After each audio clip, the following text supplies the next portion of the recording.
another thing about this unity is the idea of the priesthood of the believers. You know, it's like Aaron being anointed. It is also a symbol that we are being anointed to become priests in the world. Amen. And a priest represents God in the world. Amen.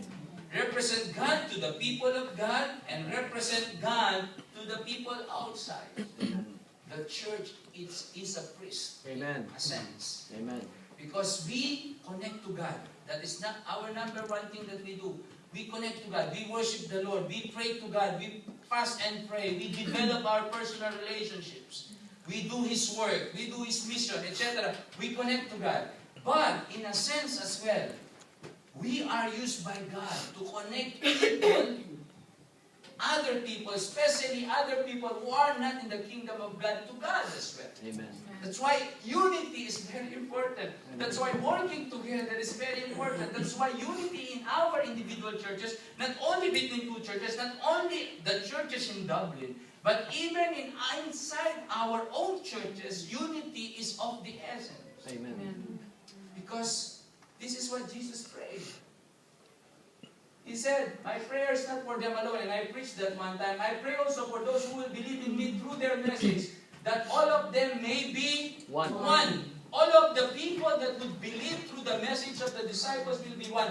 Just as you are in me and I am in you, may they also be in us, so that the world, look at this, so that the world may believe that you have sent me. Amen. It means unity will tell the people outside of our own churches and buildings that God really sent Jesus. Amen. Because unity is happening in our churches. And it says, I have given them the glory you gave me, that they may be one as we are one in them and you are in me, so that they may be brought to complete unity. And look at this again. Then the world will know that you sent me and have loved them as you have loved me. Praise the Lord. Amen. It means that when people see us in unity, people would say,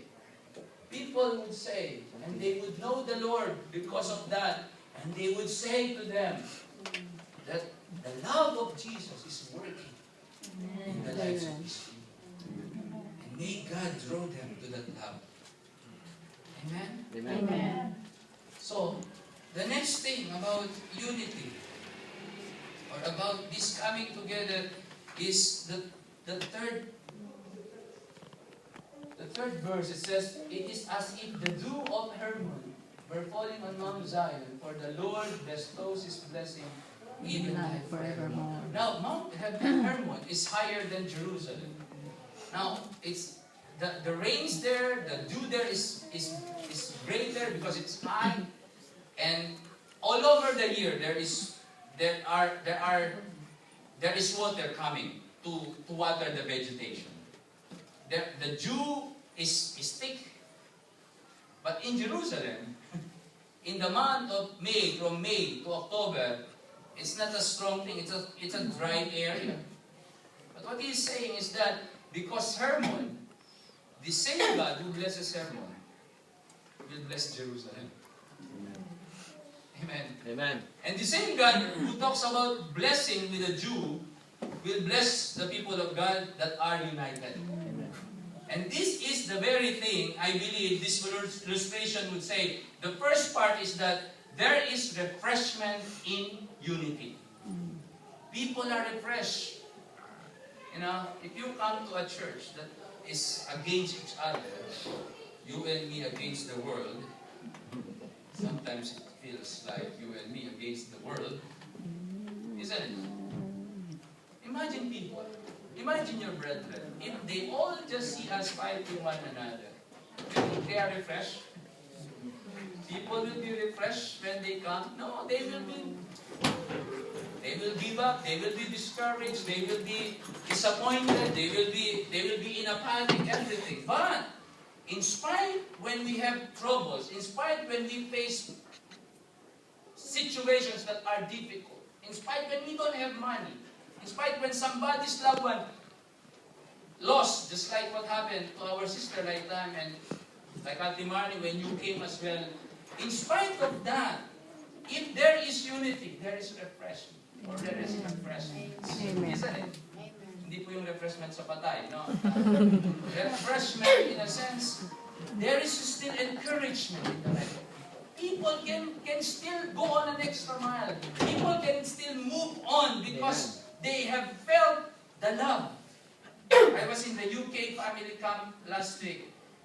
All of a sudden, in the beginning of all time, in the beginning of the family camp, a brother of somebody died. And she was devastated.